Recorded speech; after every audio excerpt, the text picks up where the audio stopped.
Topic है बाघ में गुफाओं की संख्या।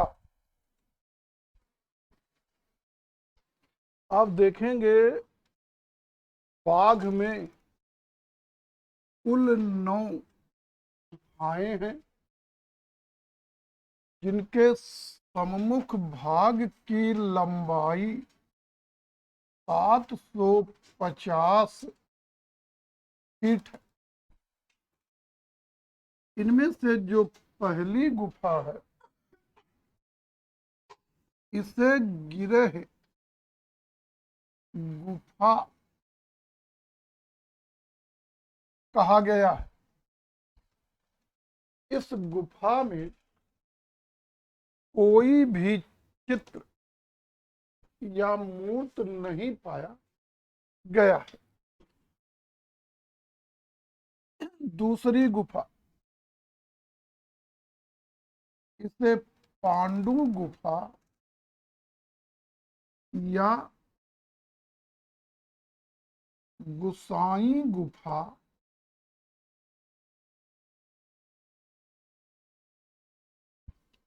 या पंच पांडवों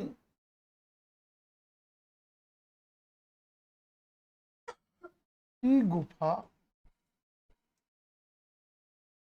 या पांडवों की गुफा कहकर संबोधित किया गया। बाघ की गुफाओं में दूसरी गुफा सबसे विशाल गुफा है। पहले पूरी तरह से ये चित्रित थी। इस गुफा में बोधिसत्व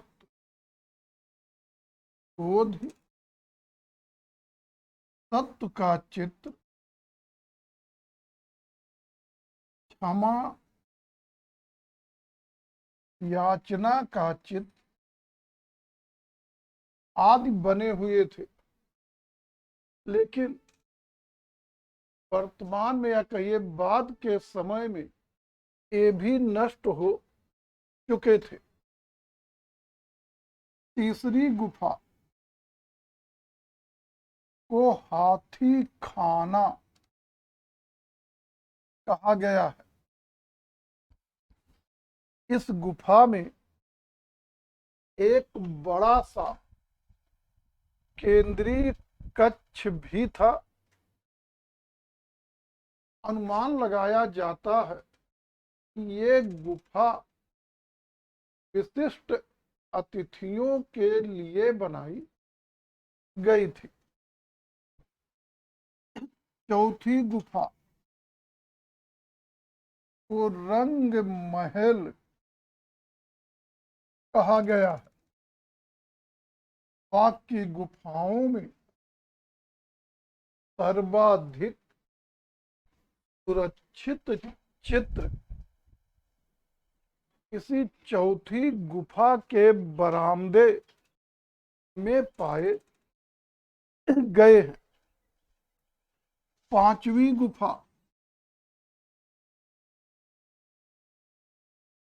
गुफा जो है, तो क्या कहेंगे, पाठशाला कहा गया है। और बाघ की गुफाओं में सुरक्षित चित्र चौथी और पांचवी गुफाओं में पाए गए हैं, जिनमें सर्वाधिक आपके चौथी गुफा में है। छठवीं गुफा, शायद ये गुफा शिक्षकों का निवास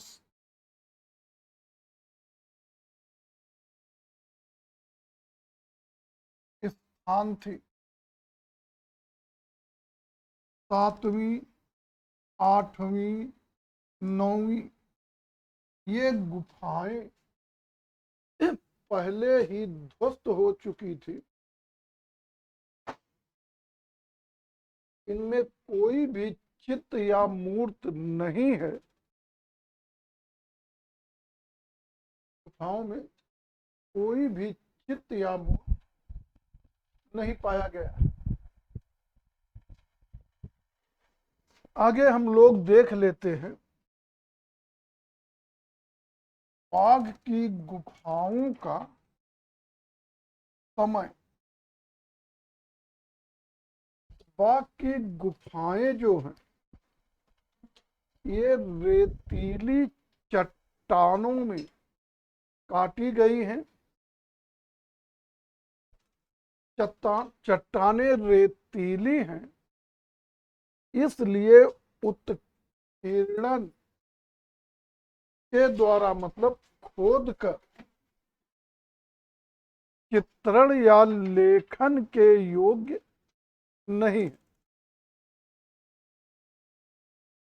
ऐसे स्थिति में अलंकरण हेतु चित्रकारी का प्रयोग किया गया है। चित्र भी लगभग नष्ट हो चुके। ऐसी स्थिति में बाघ की गुफाओं का समय निर्धारण मुश्किल कार्य है। फिर भी विद्वानों ने अपने अपने अनुसार बाघ की गुफाओं का समय निर्धारण का प्रयास किया है। फर्ग्यूसन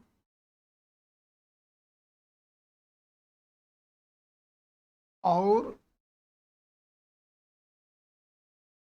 वर्गीस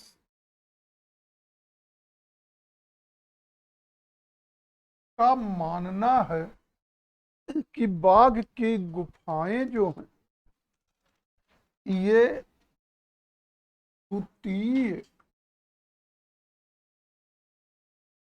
सदी ईसवी की अर्थात सातवाहन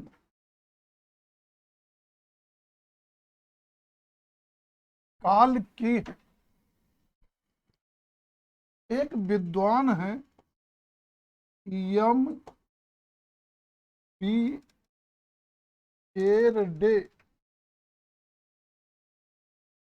यम बी गेरडे जो है ये बाघ की गुफा में प्राप्त का वर्ण केवल का मिला है। का वर्ण के आधार पर बाघ की गुफाओं का समय 8वीं 7वीं सदी ईसवी निर्धारित करते हैं।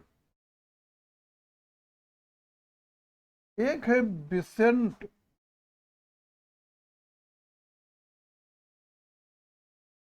स्मिथ। और विसेंट स्मिथ जो है ये बाघ की गुफाओं को अजंता की पहली और दूसरी गुफा के समकालीन मानते हुए बाकी गुफाओं को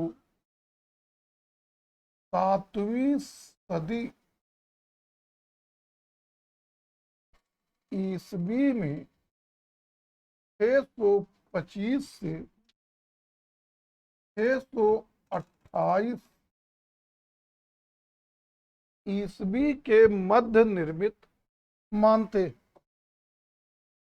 और इस तरह से फर्ग्यूसन, गेरडे, स्मिथ, इन लोगों ने अपने अपने विचार दिए,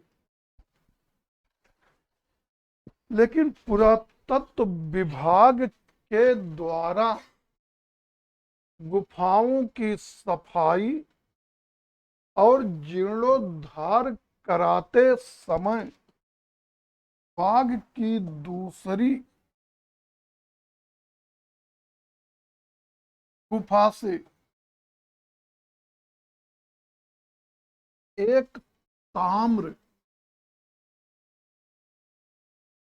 दान पत्र लेख प्राप्त हुआ। दूसरी गुफा से एक ताम्र दान पत्र लेख प्राप्त हुआ। इस लेख में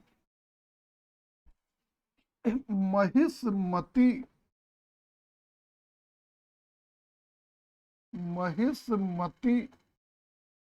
नरेश महाराज सुबंधु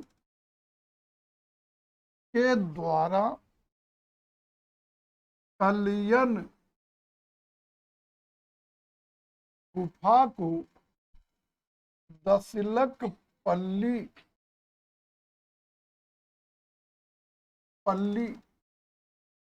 नामक ग्राम दान में देने की बात कही गई। 10 पल्ली नामक ग्राम दान में देने की बात कही गई। सुबंधु का समय 416 से 466 ईस्वी अर्थात 5वीं सदी ईस्वी था। कलयन प्राचीन काल में बाघ की गुफाओं को कहा जाता था। इसका सीधा सा मतलब है कि ये गुफाएं 5वीं सदी ईस्वी में थी और इनका निर्माण 5वीं सदी ईस्वी में या अधिक से अधिक एकाक सदी पहले अर्थात 4थी सदी ईस्वी में हुआ रहा होगा। ऐसे में बाघ की गुफाएं किस समय की हैं? सही विकल्प है 4थी अथवा 5वीं सदी ईस्वी। लेकिन 4थी 5वीं में एक को वरीयता देना हो तो 5वीं सदी ईस्वी को वरीयता दिया जाएगा। इसके बाद आगे हम लोग देख लेते हैं बाघ की गुफाओं के चित्र।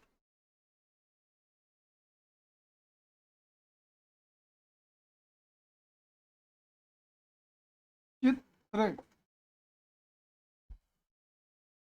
बाघ की गुफाओं को देखेंगे तो बाघ की गुफाओं में सुरक्षित चित्र 4थी और 5वीं गुफाओं में पाए गए हैं,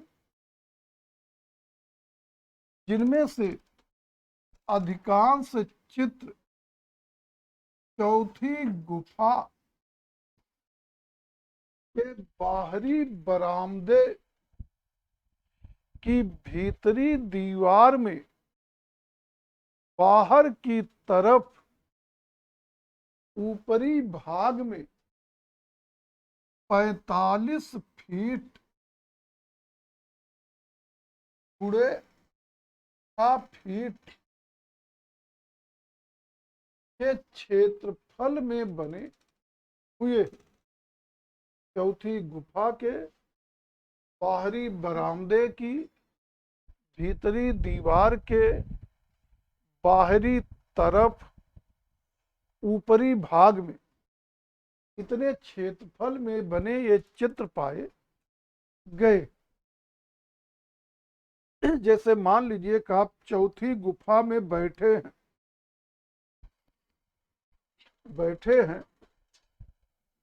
तो जो यहां पर होगा एक बरामदा यहां होगा, इसे आंतरिक बरामदा कहेंगे। बालकनी को मान लीजिए बाहरी बरामदा, और बाहरी बरामदे की भीतरी दीवार मतलब ये वाली दीवार, इस दीवार में बाहर की तरफ बालकनी वाले भाग में दीवार के ऊपरी भाग में चित्र इतने क्षेत्रफल में बने हुए, जिनमें से अधिकांश तो चौथी गुफा के सम्मुख हैं, लेकिन इन्हीं का विस्तार पांचवी गुफा के प्रवेश द्वार के ऊपरी भाग तक पहुंचा हुआ।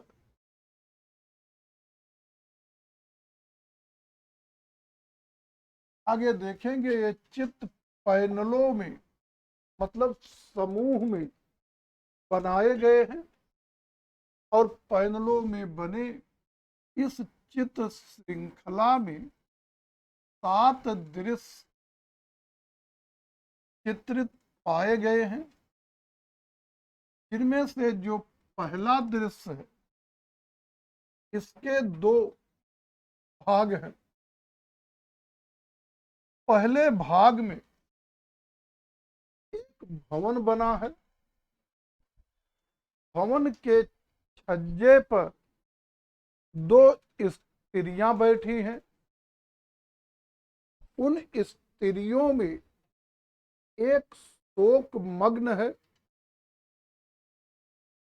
दूसरी वाली स्त्री संवेदना और सहानुभूति में पहले वाली स्त्री की व्यथा सुन रही। चित्त इतना ही है।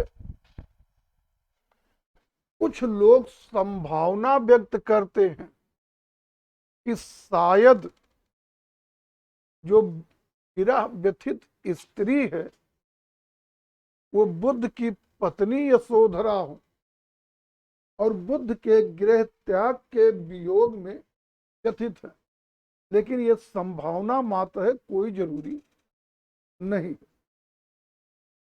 पहले दृश्य का जो दूसरा भाग है इसमें छज्जे के निचले भाग में नीले रंग से कबूतरों की एक जोड़ी दिखाई गई है, जिसे प्रलय प्रसंग का प्रतीक माना जा रहा। दूसरा दृश्य, दूसरे दृश्य में गहरे वर्ण के 4 आभूषणधारी पुरुष नीले पीले आसनों पर विराजमान किसी गंभीर वार्ता में निमग्न है। इन मनुष्यों के पृष्ठभूमि में उद्यान का दृश्य दिखाया गया। कुछ लोग कल्पना करते हैं कि शायद ये दृश्य किसी राजपुरुष के द्वारा बौद्ध धर्म अंगीकार करने का दृश्य।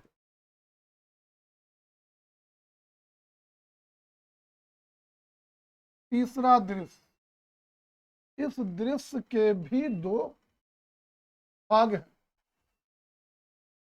जो एक दूसरे के ऊपर और नीचे बने हुए हैं। ऊपरी भाग में 6 पुरुष आकृतियां दिखाई गई हैं। सभी के सिर मुंडे हैं।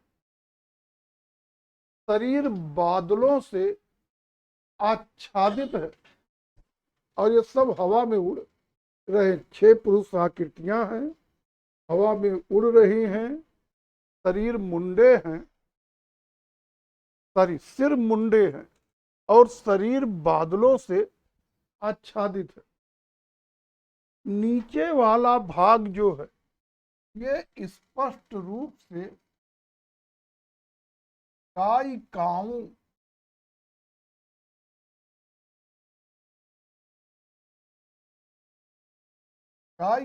का दल है।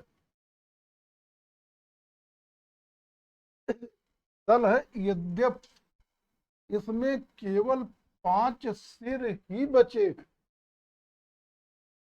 पांचों स्त्रियों के हैं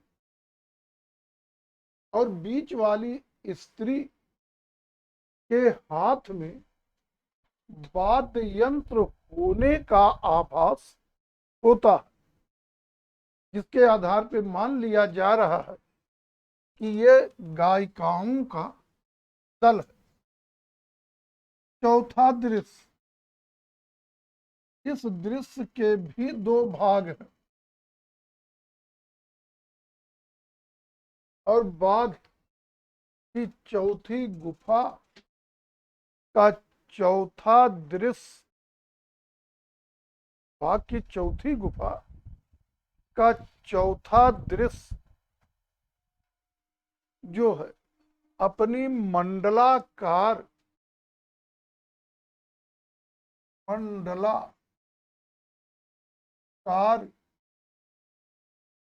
व्यवस्था, अपनी मंडलाकार व्यवस्था, लय और सुंदरता के चलते बाघ के समस्त गुफा चित्रों में सबसे अधिक लोकप्रिय हो चुका है। इस चौथे दृश्य में स्त्री गायिकाओं के 2 दल दिखाए गए हैं। पहले दल में 7 स्त्री गायिकाएं एक 8वें नर्तकी या नर्तक, ये क्लियर नहीं हो पा रहा जो 8वां है वो नर्तकी है या नर्तक है। 7 स्त्री गायिकाएं एक 8वें नर्तकी या नर्तक को मंडलाकार रूप में माने गोल गोल घेर कर अल्लीस के नृत्य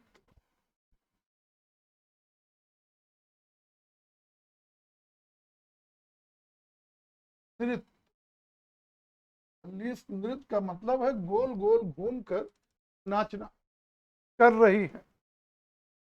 गायिकाओं में से 3 डंडे, 3 मजीरे और 1 मृदंग बजा रही है। 7 गायिकाएं जो हैं उनमें से 3 डंडे बजा रही हैं, 3 जो है मृदंग बजा, 3 डंडे बजा रहे, 3 मजीरे बजा रहे और 1 मृदंग बजा रही।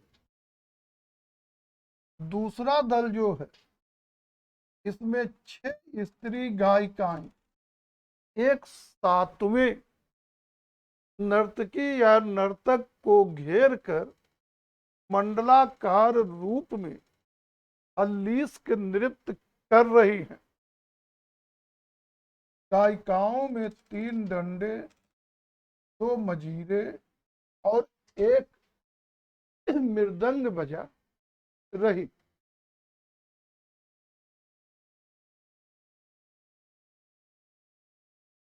पांचवा दृश्य,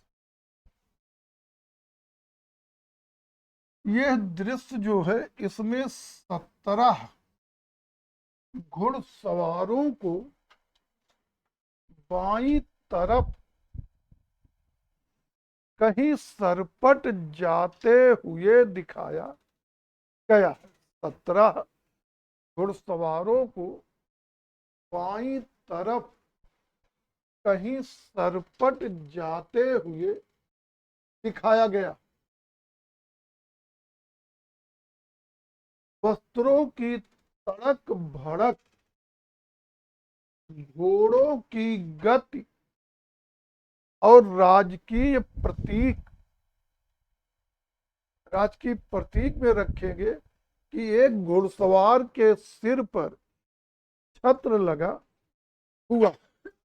तो वस्त्रों की तड़क भड़क, घोड़ों की गति और राजकीय प्रतीक से लगता है कि ये पांचवा दृश्य किसी राजा की शोभा यात्रा या जुलूस का दृश्य है।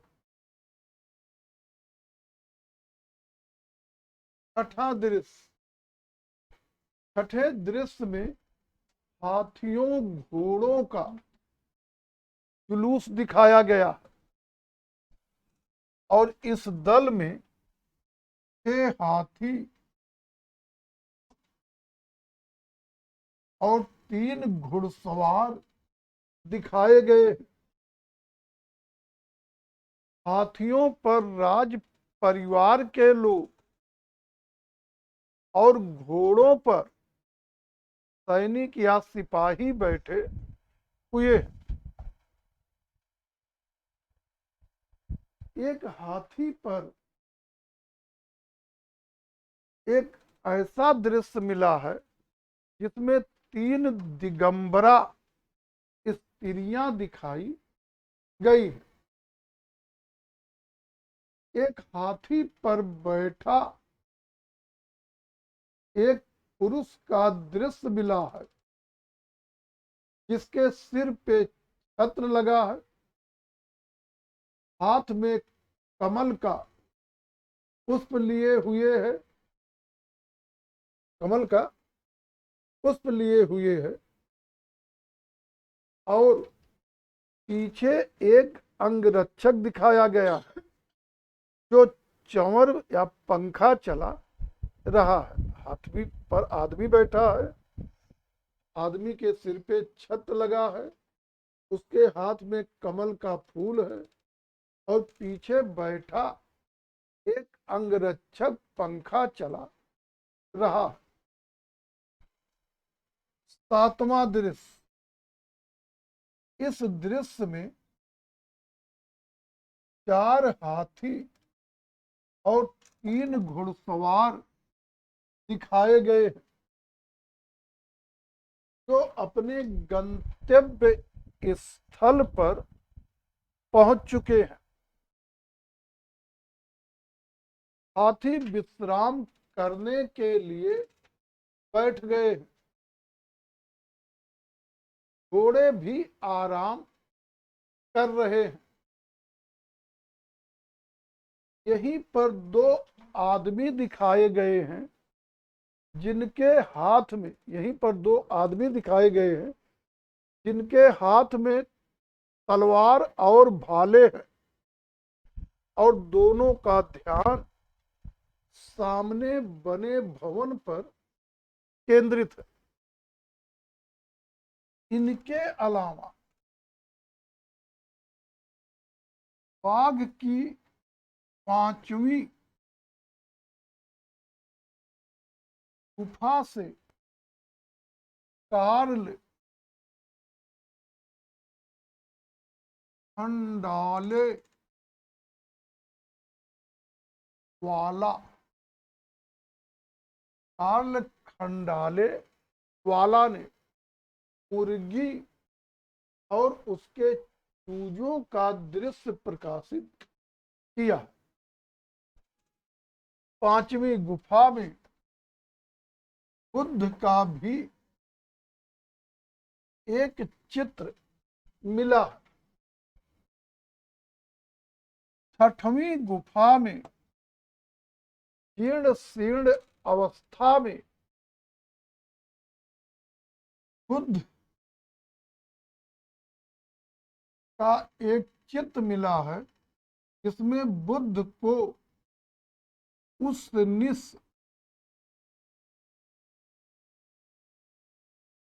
मुद्रा में, या कहिए उसनिस बुद्ध के रूप में दिखाया गया। उसनिस बुद्ध का मतलब है उकड़ू बैठे बुद्ध। इसके अलावा बाघ की गुफाओं में स्थान स्थान पर केला, या कहिए केले के वृक्ष अंकित पाए गए।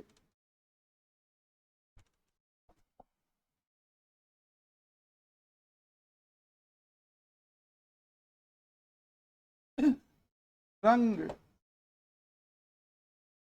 योजना देख लेते हैं। तो आप देखेंगे बाघ की गुफाओं में लाल, पीला, नीला, काला, सफेद, लाल, पीला, नीला, काला और सफेद रंगों का प्रयोग कर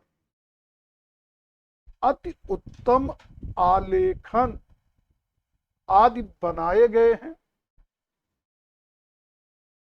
जो इतने उच्च स्तरीय हैं कि वो लय और आकारों की पूर्णता की दृष्टि से अजंता के समकक्ष प्रतीत होते।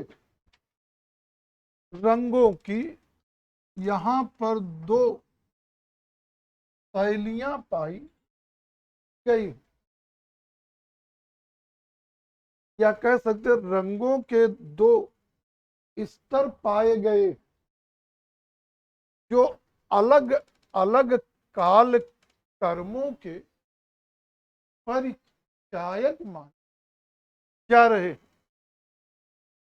पहली में लाल, काला, सफेद रंगों का, और दूसरी में लाल, पीला, नीला रंगों का प्रयोग किया गया।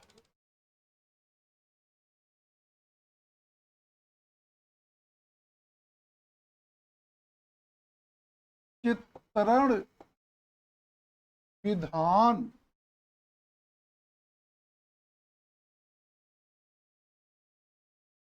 और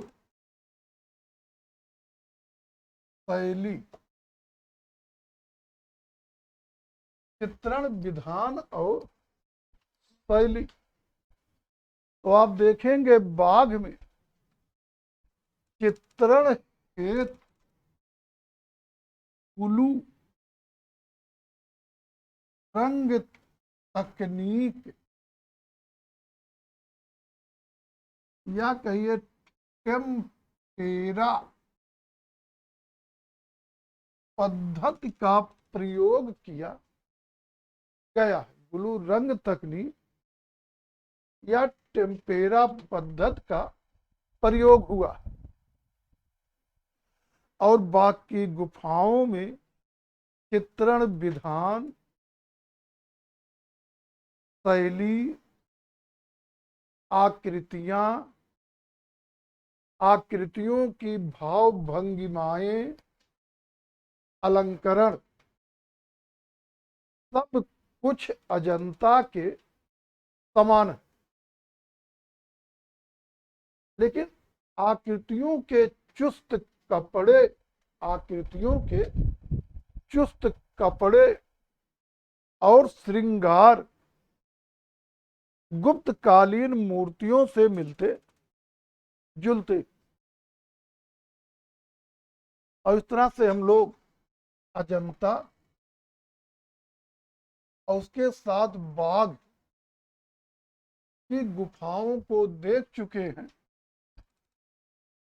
और अब हम लोग इन दोनों गुफाओं की आपस में तुलना देख लेते हैं। तो आप देखेंगे जो बाघ की गुफाएं हैं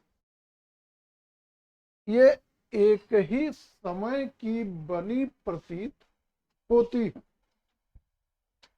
इसके विपरीत अजंता की गुफाएं दूसरी सदी ईसा पूर्व से लेकर 7वीं सदी ईसवी के मध्य 9 सदियों में बनी प्रतीत होती। तो बाघ की गुफाएं एक ही समय में बनी है, जबकि अजंता की गुफाएं 9 सदियों में बनकर तैयार हुई। दूसरे देखेंगे कि बाघ में चित्र मुख्य रूप से बरामदे में पाए गए,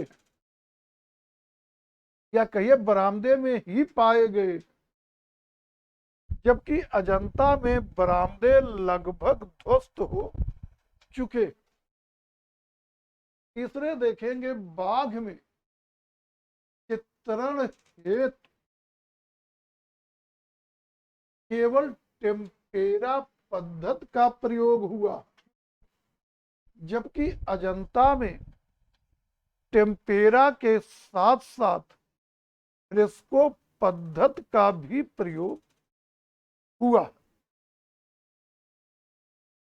साथ ही देखेंगे कि दोनों में काफी समानता भी है।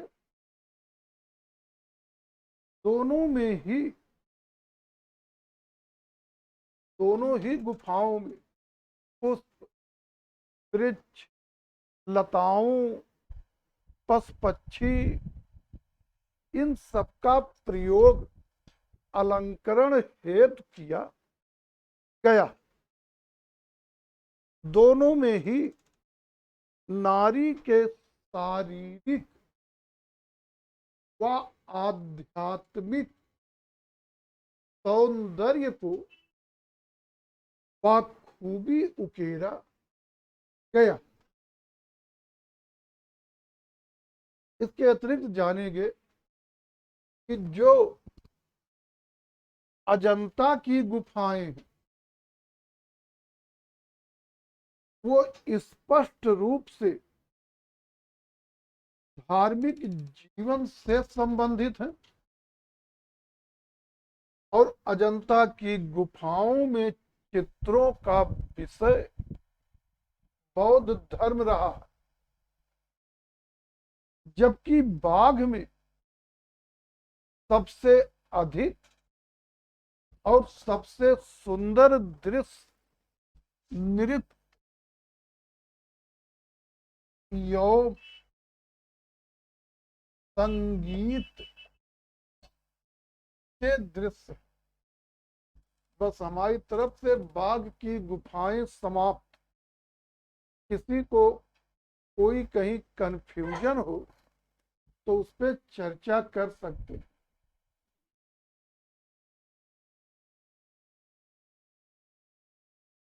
बाद में कुछ भी किसी पूछना हो, कोई भी कंफ्यूजन हो, उस पर चर्चा कर लिया जाए।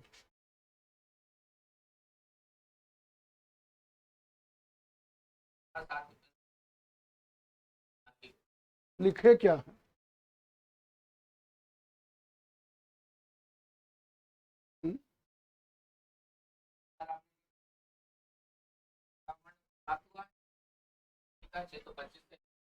आप लिखे हैं, हमने लिखवाया नहीं। आप लिखे होंगे, हमने लिखवाया नहीं। क्या बता दें? अभी बताए नहीं, 6ठी 7वीं सदी।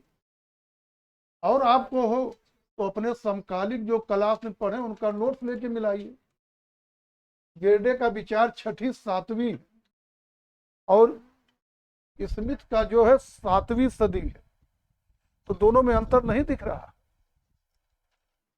कि गेरडे थोड़ा पहले मान रहे हैं, हो सकता है छठी भी हो, लेकिन इसमें छठी कतई नहीं मान रहे, वो कह रहे हैं कि सातवीं की ही है,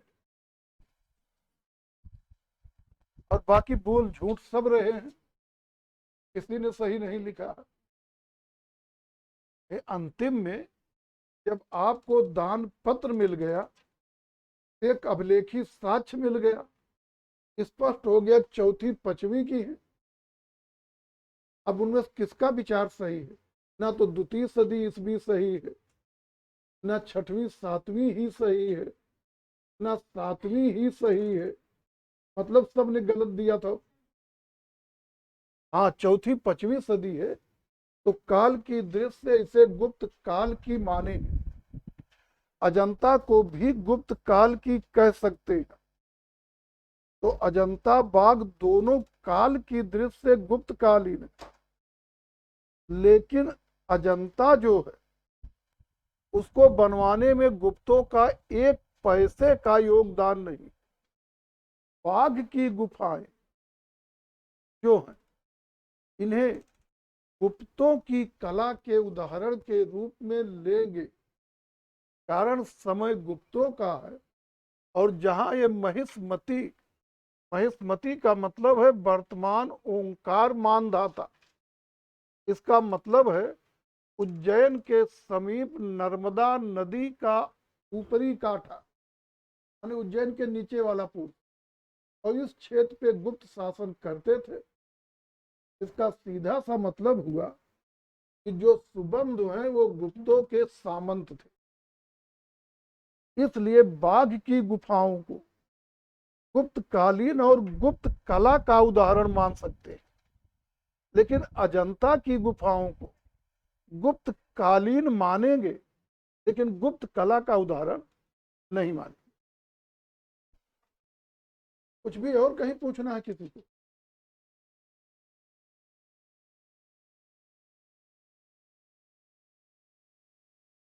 चलिए आगे देखते हैं। बादामी की गुफाएं,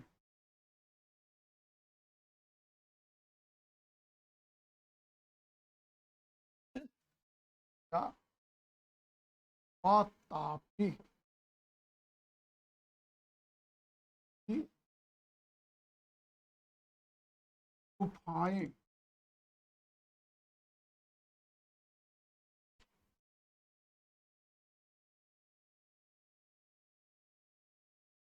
आप देखेंगे बादामी या बातापी जो है, इसका वर्तमान में नाम है वात्यपुरम।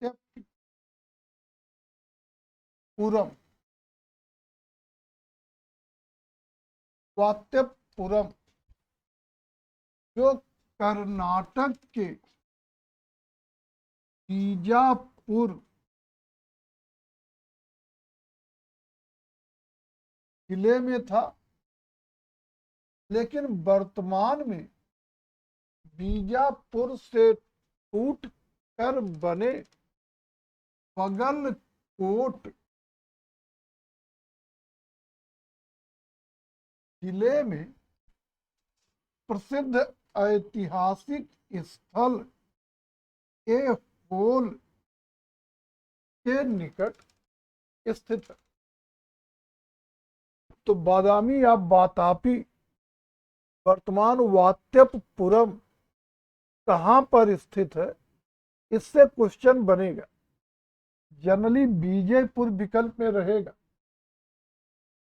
यही चर्चित है, लेकिन अगर विकल्प में बगलकोट भी दे दिया तो बगलकोट को वरीयता दे देंगे, बीजापुर को गलत कर देंगे, लेकिन बगलकोट नहीं तो बीजापुर ही सही होगा। एक क्वेश्चन यहां से भी बनेगा कि बादामी की गुफाएं जो ये किस प्रसिद्ध ऐतिहासिक स्थल के निकट है? एहोल के निकट है। आगे देखेंगे इस बादामी या बातापी को राजधानी बनाकर 6वीं से लेकर 8वीं सदी के मध्य चालुक्य शासकों ने शासन किया और इन चालुक्यों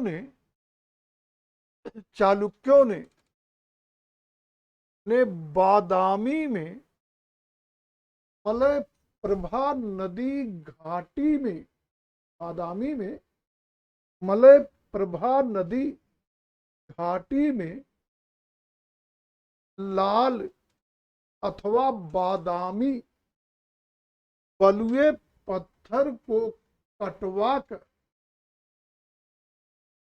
4 गुफा मंदिरों का निर्माण करा। ये भी जानते रहे किस नदी घाटी में है, किस पहाड़ी में काटी गई है। पहाड़ियां बलुई हैं और उनको जो है आप लाल या बादामी बलुई चट्टाने कहेंगे, और ये चालुक्यों द्वारा निर्मित है। इसलिए ये सभी गुफाएं चालुक्य शैली का प्रतिनिधित्व करती हैं। ये भी पूछा जाएगा, बादामी की गुफाएं किस शैली का प्रतिनिधित्व करती? चालुक्य शैली। और ये गुफाएं हिंदू और जैन धर्मों से संबंधित है। बाकी हिंदू धर्म कोई धर्म नहीं है, हिंदू धर्म कोई धर्म नहीं है, इसलिए इसे कहेंगे हिंदू धर्म। प्रयोग में तो होता है ब्राह्मण धर्म।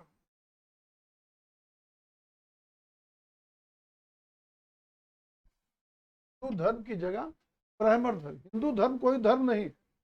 अगर इस देश में रहने वाला मुसलमान है तो उसे भी हिंदू कहा जाए, कारण वो हिंद में निवास कर रहा है, इसलिए वो भी हिंदू है। ईसाई हो तो भी हिंदू है। धर्म जो है वो ब्राह्मण धर्म है। लेकिन व्यवहार में क्या है, इस देश में ज्यादातर हिंदू ब्राह्मण धर्म को मानने वाले हैं, इसीलिए जनरली हिंदू का कंसेप्ट एक धर्म के रूप में ले लिया।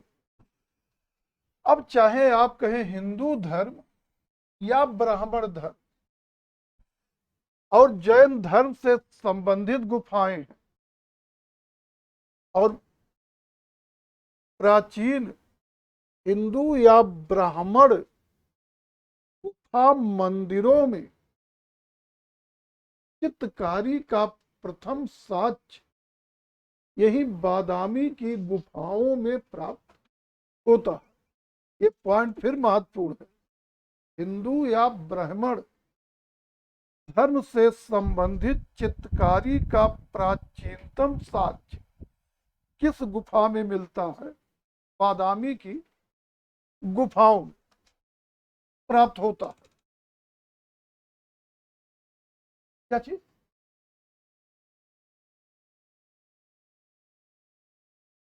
वो बहुत प्राचीन है। मूर्ति कला का साक्ष्य आपको मोटे तौर पे मानेंगे प्रथम सदी ईसा पूर्व से। क्या चीज? गुफाओं में मूर्ति, गुफा में मूर्ति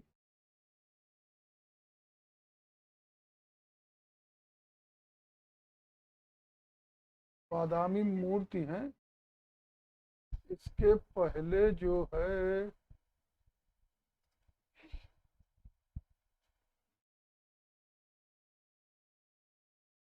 मोटे तौर पर नहीं दिख रही हैं, जनरली कह सकते हैं ब्राह्मण मूर्तियों का साक्ष्य भी पहली बार इसी गुफा में मिलेगा। क्या चीज? उदयगिरी की गुफा में, हाँ आपको उदयगिरी गुप्तकालीन उदयगिरी में मिला है और वो है बराह रूप का सबसे विशाल अंक, उसे ले सकते हैं। और प्राचीन अगर लेना हो, उससे भी प्राचीन, तो उदयगिरी उड़ीसा रख लीजिए। खारबेल का उदयगिरी और खंडगिरी उड़ीसा, उससे प्राचीन कोई संदर्भ नहीं। क्या चीज? हाँ, वो जैन धर्म से संबंधित है, लेकिन गुफाओं में मूर्तियां सबसे पहले वहीं पर मिलेगी। और गुप्त काल में जो है, गुप्त काल में चंद्रगुप्त द्वितीय, चंद्रगुप्त द्वितीय के बाद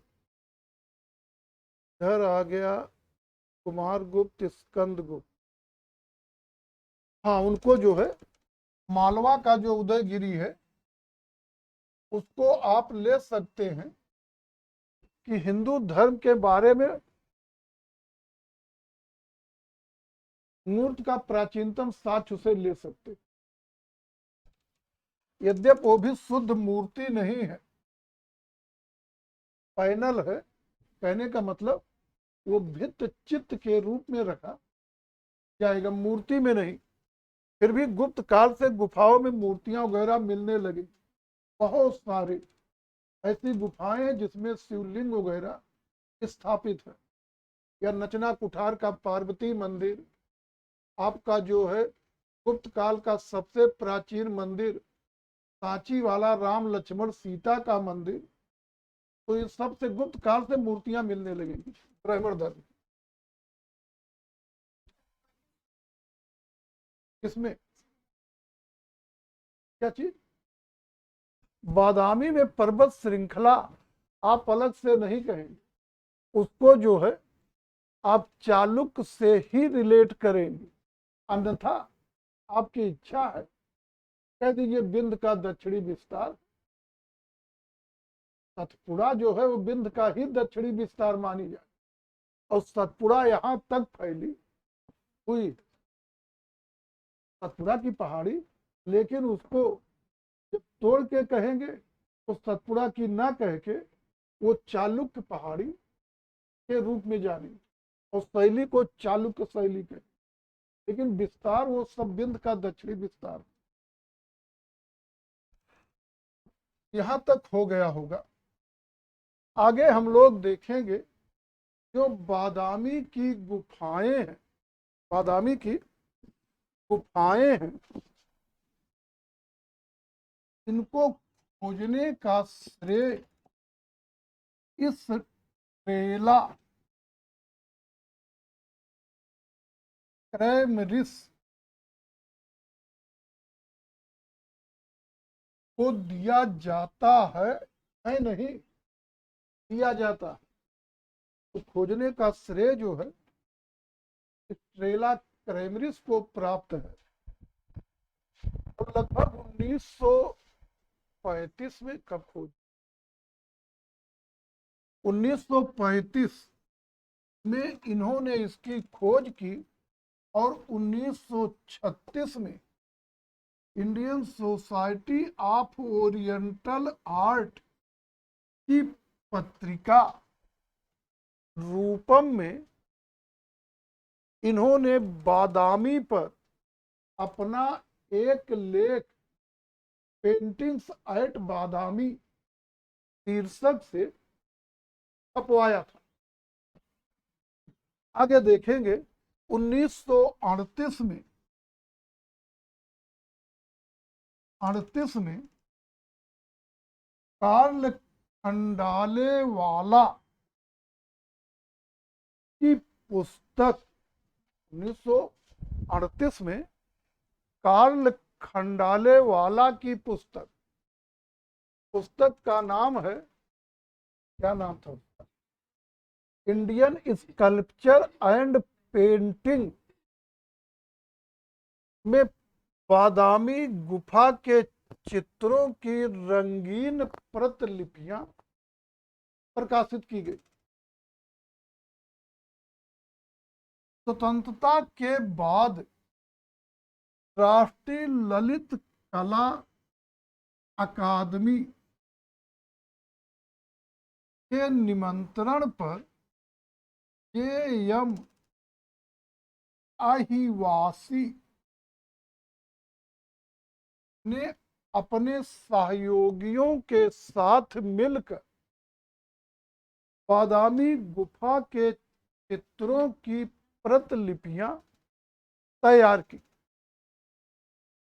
जिन्हें राष्ट्रीय ललित कला अकादमी ने आम जनता के लिए प्रकाशित कर दी। तब जाकर बादामी गुफा के चित्रों की छवियां आम जनता तक पहुंच सके। आगे देखेंगे कि बादामी की ये गुफाएं जो हैं चित्रकला, शिल्पकला, चित्रकला, शिल्पकला, मूर्तिकला का श्रेष्ठ उदाहरण है। कलाविद परसी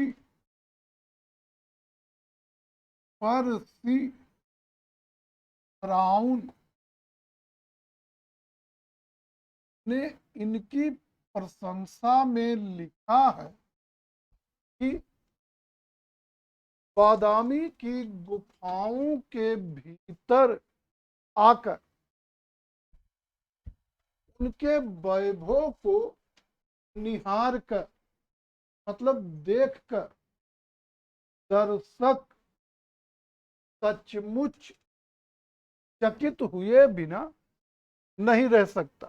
बादामी की गुफाओं के भीतर आकर उनके वैभव को निहार कर दर्शक सचमुच चकित हुए बिना नहीं रह सकता। आगे देखेंगे बादामी की जो 4 गुफाएं हैं उनमें से 3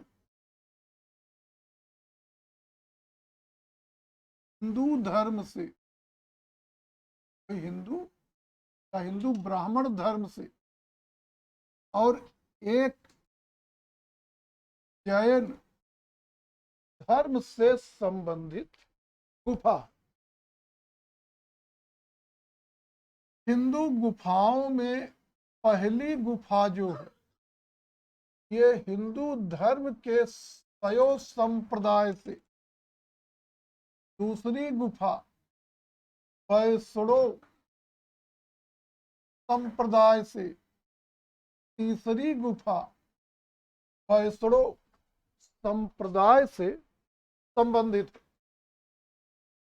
अगली चौथी गुफा जो है चौथी गुफा जो है वो जैन गुफा।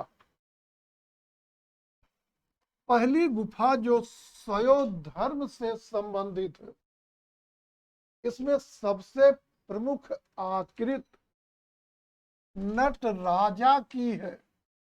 नट राजा की है और सबसे मेन आकृत जो है नटराजा की है, जिसमें नटराज रूप में शिव को नवभुजी रूप में दिखाया गया है। नटराज रूप में शिव नवभुजी रूप में दिखाए गए हैं। हमने गलत बोल दिया कि जो है नटराज रूप में शिव इसमें दिखाए गए हैं और नटराज रूप में शिव के 9 जोड़ी हाथ दिखाए गए। 9 नहीं 9 जोड़ी हाथ दिखाए गए और हर जोड़ी में भारत नाट्यम की 9 मुद्राएं दिखाई गई और इस तरह से इस मूर्ति में भारत नाट्यम की 81 मुद्राओं का दिग्दर्शन है। दूसरी गुफा जो वैष्णव रिलेटेड है, इसमें 2 मुख्य आकृतियां हैं। सबसे मुख्य आकृत है, सबसे मुख्य आकृत है त्रिविक्रम रूप में विष्णु की आकृति, और ये इस गुफा की सबसे भव्य और विशाल आकृति है। दूसरी है वराह रूप में भूदेवी अर्थात पृथ्वी का उद्धार करते हुए विष्णु।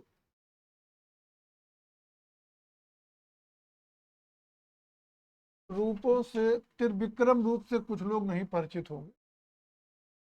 विष्णु का त्रिविक्रम रूप जो है, इसमें विष्णु को तीनों लोकों के विजेता के रूप में दिखाया गया,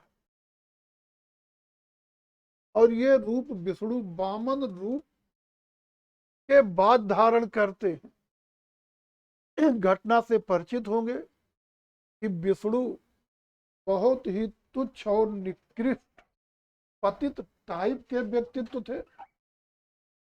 विष्णु जो है, उनका व्यक्तित्व बहुत ही तुच्छ और पतित रहा, और सब लोग परिचित होंगे। आपके विष्णु रणछोर हैं, युद्ध में टिकते नहीं, भाग जाते हैं। विष्णु धोखा दे के लोगों पत्नियों के साथ बलात्कार करते हैं। इससे घिनौना कार्य भारतीय कल्चर में हो ही नहीं सकता। जरासंध को याद करिए, धोखे से जरासंध का रूप धारण करके विष्णु ने उसकी पत्नी का सतीत्व भंग किया था। और साथ ही देखेंगे अगला रूप जो वामन रूप है, ये विष्णु को धोखेबाज सिद्ध करता है, और इन्होंने भेष बदल कर धोखे से राजा बलि को छला था। इसीलिए विष्णु को छलिया या छल कपट करने वाला भी कहा जाता। और किसी के व्यक्तित्व में छल कपट करने वाला, अनैतिक तरीके से बलात्कार करने वाला, रणभूमि छोड़कर भागने वाला जोड़ दिया जाए तो हमारी समझ से वो घृणित व्यक्तित्व ही माना जाएगा। यही अपने विष्णु का व्यक्तित्व रहा। तो अब क्या होगा कि विष्णु जो है, एक दक्षिण में राजा हुआ था, राजा बलि। और सबसे बड़ी बात है कि बलि अति न्याय प्रिय, उदार और दानशील राजा था। विष्णु की ईर्ष्या का एक ही कारण था कि ये इतना उदार, न्यायशील और दानशील था कि लोग विष्णु की पूजा न करके बल की पूजा करते थे, और यह विष्णु को अच्छा नहीं लगा। और तब विष्णु ने बौने ब्राह्मण का रूप धारण किया, बल के पास पहुंचे और बल से 3 कदम जमीन की मांग किए थे।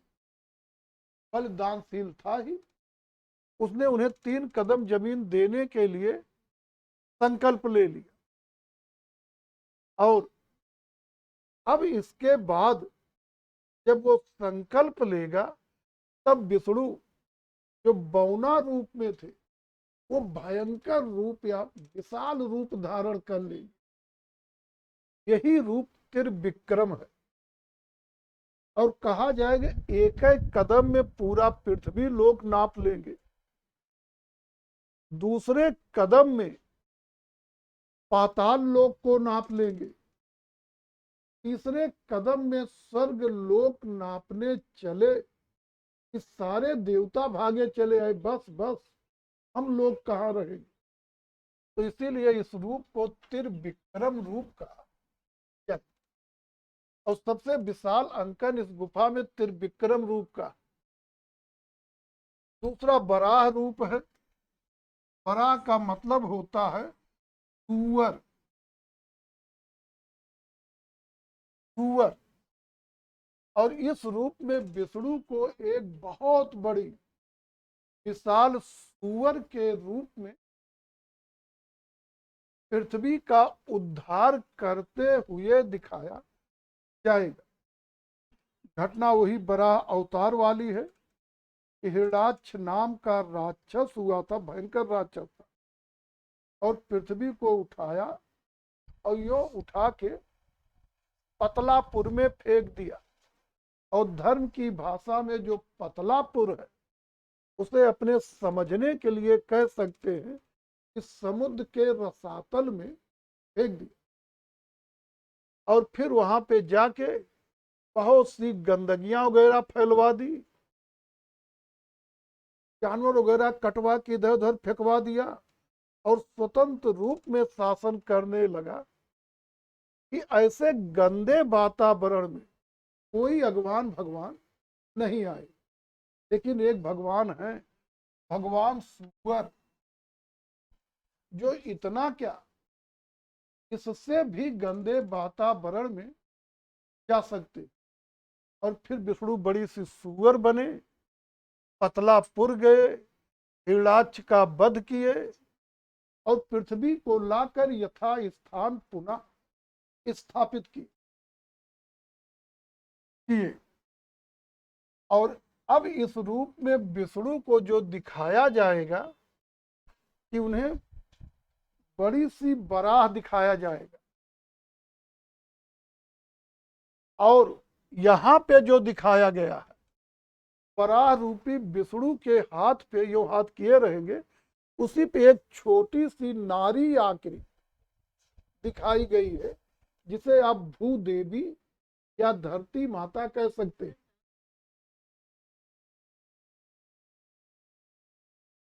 देखिए, ये सब पौराणिक कथाएं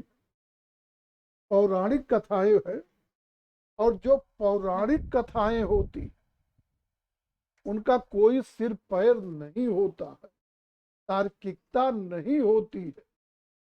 वो केवल और केवल परंपरा आस्था के आधार पे मान लिया जाता है। जैसे मोदी जी इस समय खूब फेंकते हैं, उनकी बहुत सारी बातों में एक पैसे तार्किकता नहीं। आप लोग भी सुनते होंगे, जैसे कांग्रेस आएगी सभी भारतीय महिलाएं विधवा हो जाए, कहा ना, अपना वो सुहाग खो देंगे या मंगलसूत्र खो देंगे। कांग्रेस तो पहले शासन किए 50-60 साल, कितनी औरतें शासन की वजह से विधवा हो गई। तो ये सब फेंकना ही है, ये सब फेंकना है। इन सब में कोई तार्किकता वगैरह नहीं है। तो उसी तरह पौराणिक कहानियां होती, इसमें तर्क आदि नहीं काम करेगा। आप एक रूढ़ परंपरा या कह सकते हैं आस्था के आधार पे उन्हें मान रहे हैं तो सही है, अन्यथा वो बकवास से ज्यादा कुछ नहीं होती।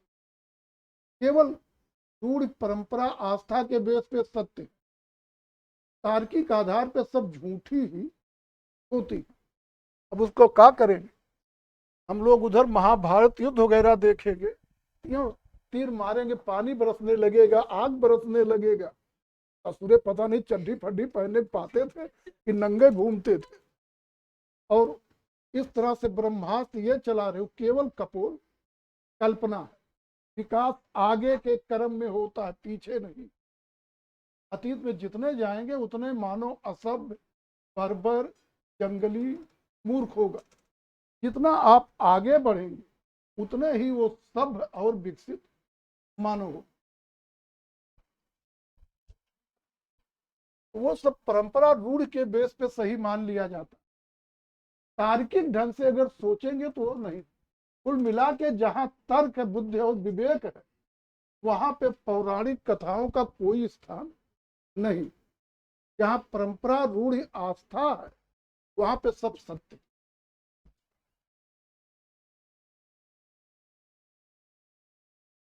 इसके बाद तो अब इसमें जो दिखाया गया यहाँ पे, तो इसमें वही बताए बराह रूप में भूदेवी का उद्धार करते। इसमें बराह है, यो हाथ पे छोटी सी नारी आकृत है, वही नारी आके धरती माता या भूदेवी। साथ ही कहीं कहीं पर इस रूप में जब विष्णु को दिखाया जाएगा तो बराह के दांत से लटकी छोटी सी नारी आके दिखाई जाए, वो भूदेवी रहेगी। लेकिन लेटेस्ट में फैशन बदल चुका है, और अब जब इस अवतार को कोई कलाकार बनाता है तो वो नारी आकृति वगैरह नहीं बनाएगा, बल्कि उसी बराह के दांत पे ग्लोब दिखा देगा, ग्लोब दिखा देगा।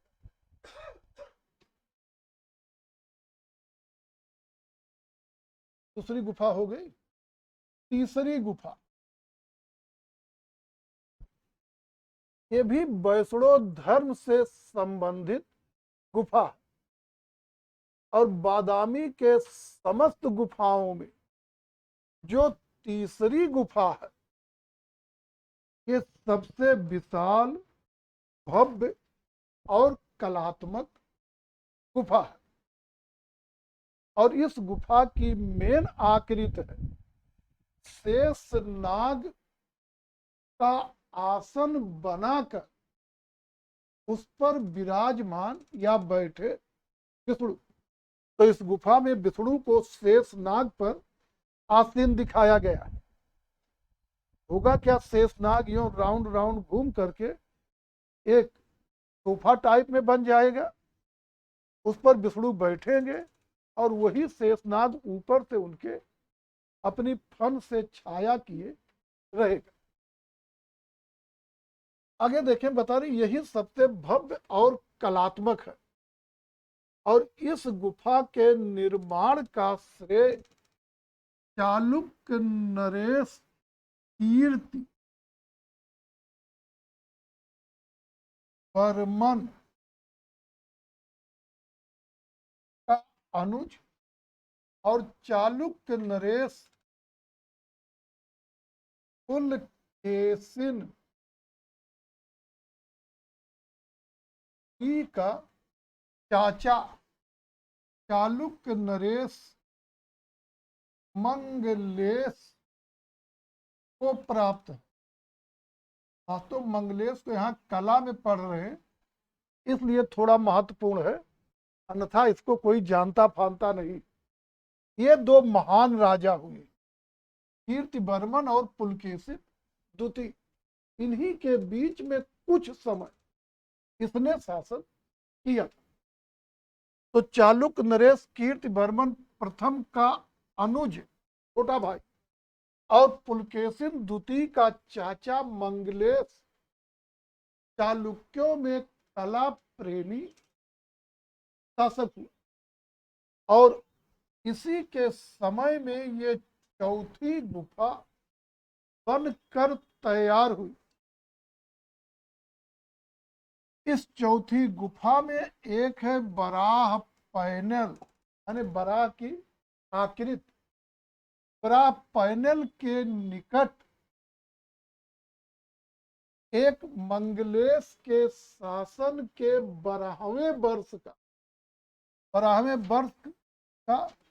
तक संवत 500, और जब कहेंगे सक संवत 500 उसे ईस्वी में बदलेंगे तो 578 ईस्वी का।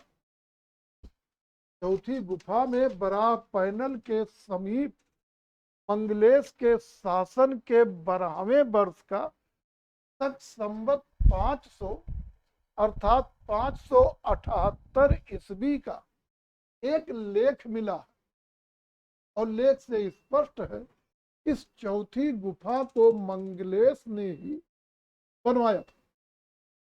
लेख में लिखा गया है कि दर्शकों को मंगलेश की कला का रसास्वादन करने के लिए इस गुफा की छत, दीवारों और मुख्य मंडप की, बल्कि छत, दीवारों, मूर्तियों और मुख्य मंडप की ओर देखना चाहिए।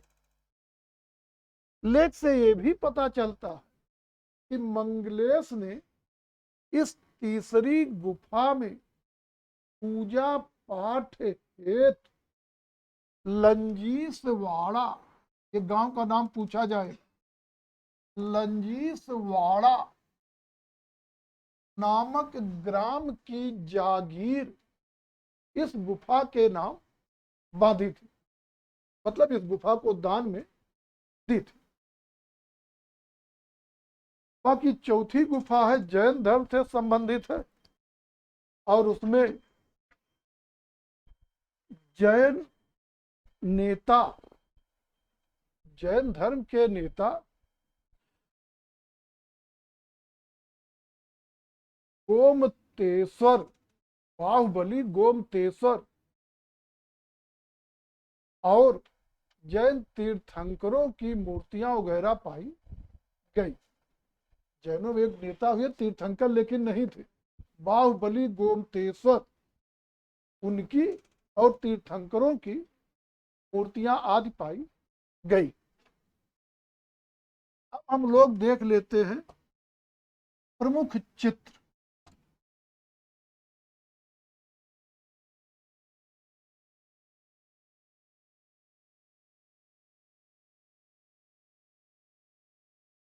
जो स्ट्रेला क्रैमरिस, जिन्हें बादामी की गुफाओं की खोज का श्रेय प्राप्त है, स्ट्रेला क्रैमरिस, उन्होंने माना है कि बादामी के गुफा चित्र जो है ये शिव विवाह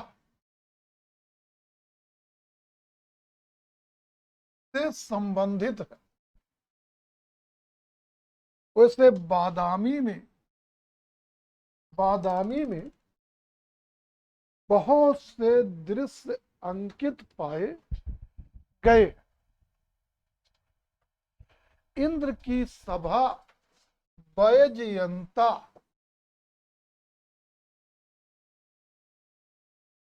चित्रित है, देवताओं की सभा सुधर्मा चित्रित है, नर्तक व वादक मंडलियां चित्रित हैं, राजा और रानी, नृत्य और संगीत, राजा और रानी नृत्य एवं संगीत का आनंद लेते हुए चित्रित है। चंवर डुलाती, चंवर डुलाती हुई माने वही पंखा चलाती हुई स्त्री चित्रित है। विद्याधर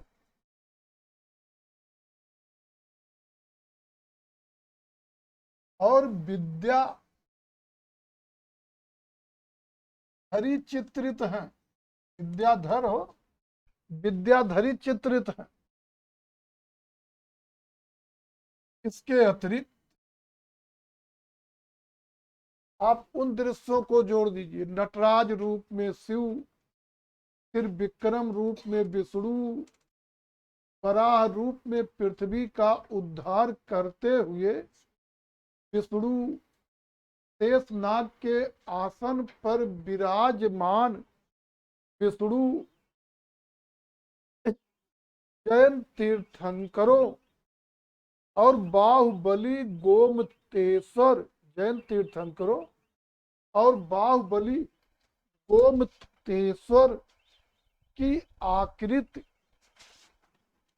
विरह व्याकुल, बल्कि ये कहिए स्तंभ के सहारे खड़ी, स्तंभ के सहारे खड़ी विरह व्याकुल स्त्री। इसके अतिरिक्त जानेंगे कि बादामी में एक वैष्णवी गुफा है, वैष्णवी गुफा, वैष्णवी गुफा के बरामदे में विष्णु की दो रिलीफ आकृतियां, मतलब उत्कीर्ण आकृतियां पाई गई हैं, जिनमें से एक में विष्णु को नरसिंह रूप में और दूसरे में विष्णु को शेष साई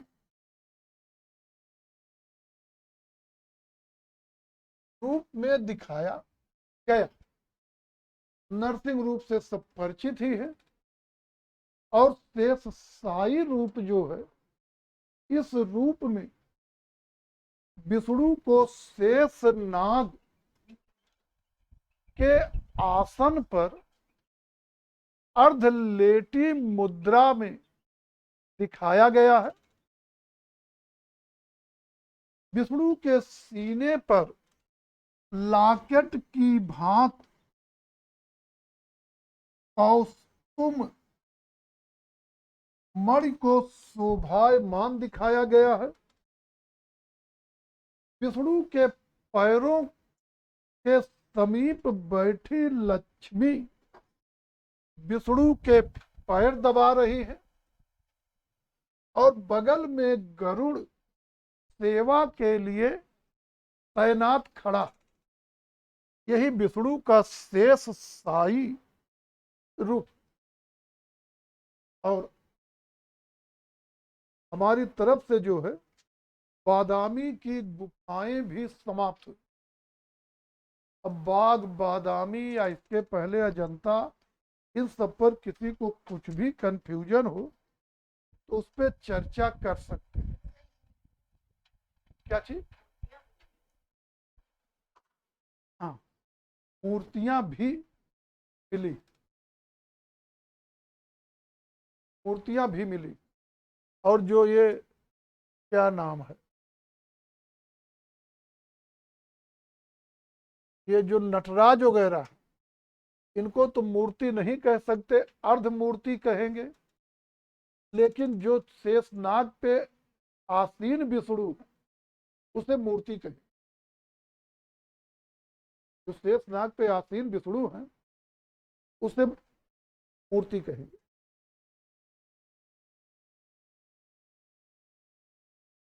मूर्तियां मिली हैं कुल मिलाकर।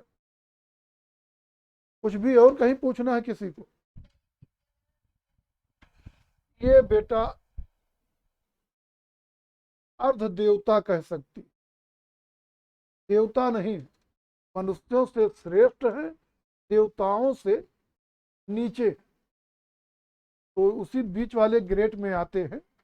और उसमें विद्याधर विद्याधरी ये सब आकाश में उड़ रहे हैं, और विद्याधर कुंडल पहने होगा, यही सब दिखाया गया है। तो ये मानिए कि ये अर्ध देवता टाइप की, जैसे बीच में पढ़ने मिलेंगे आप, गंधर्व, अप्सरा, विद्याधर, विद्याधरी, ये सब अर्ध देवताओं की श्रेणी में आते।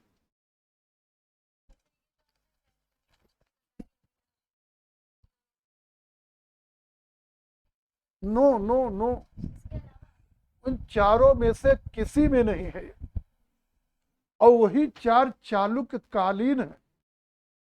इसके अलावा भी बादामी में गुफाएं, वो बाद के समय की, वो गुफाएं जो हैं बाद के समय की, उनको उन चार में नहीं रखेंगे। हाँ, लेकिन बादामी में एक ये भी कभी प्रसंग आता, कहाँ मिले हैं, तो ये गुफा भी वहां पे बादामी में एक है, उन चारों में से नहीं, चारों अलग से। अरे कई गुफाएं अलग से है उनके अलावा, लेकिन हम लोग चार जो पढ़ते वो चालुक्य कालीन पढ़ते, ये बाद की है। और इसमें ये दृश्य मिले हैं, तो उन चारों में नहीं, लेकिन बादामी में भी है।